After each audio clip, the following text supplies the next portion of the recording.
In this short video, I'm going to share with you some of the many ways to create cash flow from property. Some of it is semi-passive and some of it is active. In other words, you need to be more involved.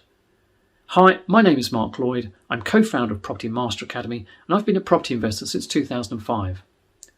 So let's start with an easy one, buy-to-let rental.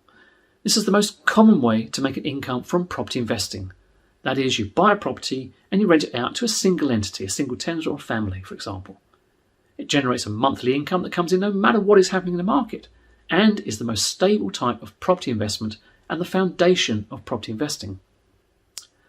Another common way to make money from property is flipping. That means you buy a rundown property, add value by refurbishing it, and you sell it at a new higher price, so you keep the profit. Now there are some schools of thought that say you should never sell property, only buy and hold, and benefit from the rental over the long term and eventually capital growth. However, let me ask you this. Let's say you're making £500 per month cash flow from one property, but by flipping, you could make, let's say, £50,000. That means for the rental property, it will take you 100 months to achieve the same result. Even if it's just £30,000 profit, it will still take you 5 years to achieve the same initial result. However, you will miss out on any capital growth, and flipping properties is definitely harder than basic buy-to-let, but worth thinking about. It's your call and it's your strategy. Another really important strategy, and one that we run a specific mentorship on, is HMOs, houses of multiple occupancy.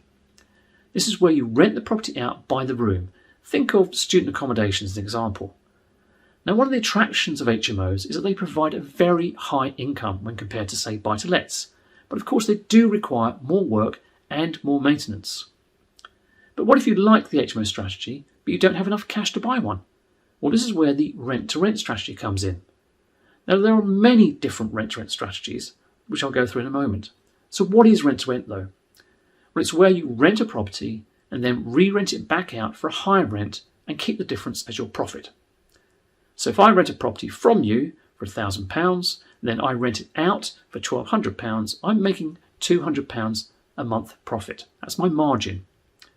Now, as I said, there are a number of variants of rent-to-rent, but the two most common ways of doing rent-to-rent are rent-to-rent HMO and rent-to-rent serviced apartment.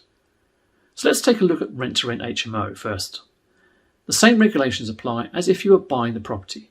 You need to have the right contracts that allow you to sublet, and contrary to popular belief, by the way, subletting is not illegal. You might be renting a property and converting it to an HMO, subject to the necessary consents, or renting an existing HMO from a tired landlord. Either way, you're looking to rent yourself at one price and rent to others at a higher price, and you keep the difference. Rent-to-rent serviced apartment, on the other hand, is where in the main you're renting 1 or 2 bedroom flats and renting them back out on a short-term basis, usually by the night. You'll see a number of these types of properties on, for example, Booking.com and Airbnb. These are a lot more involved in the rent-to-rent HMO model, but can produce very high returns.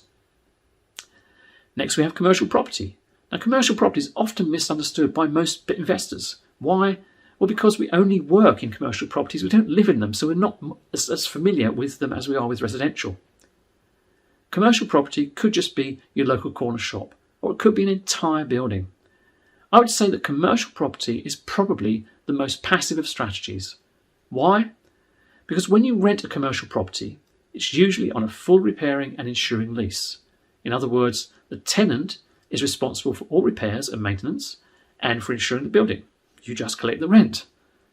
The other big advantage is that commercial tenancies are much longer than residential tenancies and can be for many, many, many years, providing a good, steady rental income and usually with upward-only rent reviews as well.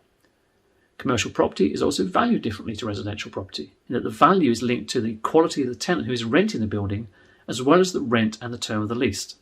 So I hope that gives you a bit of an idea on commercial. Next, we've got sourcing.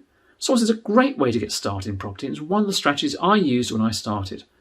So what is sourcing? It's finding properties for other investors and charging a fee for doing so. That's a very active strategy. I mean, if you don't find any property investors, you don't get paid, but it can produce a very good income. Another way of making money in property is through short leases. Now, often when a leasehold property falls below 70 years remaining on the lease, it's difficult to get a mortgage on it. That creates opportunities for investors to add value by extending the lease and either selling or refinancing to pull your money back out. Development covers a number of different strategies, from refurbishment, airspace development, commercial conversions, land and new build, all of which can make substantial sums. Development is one of those strategies that new investors tend to avoid and often seems to be the realm of the more experienced investors. That is until this year, when we launched our development mentorship aimed at new investors, and they're having great success. Now, I've covered 10 different ways to profit in property, and there are many, many more. Please comment below what your favourite is. We run a 2-day introductory course that covers all of these strategies and more, and details of our next course in November will be in the description below. I hope you found this video useful, and if you have and you're not already watching this on YouTube, please click through to YouTube, hit the like button, as this helps our YouTube algorithms, and subscribe to our channel, and you'll get notified of other videos that we post each week. Appearing on your screen right now are some other videos that will help you in your property journey. Thanks for listening.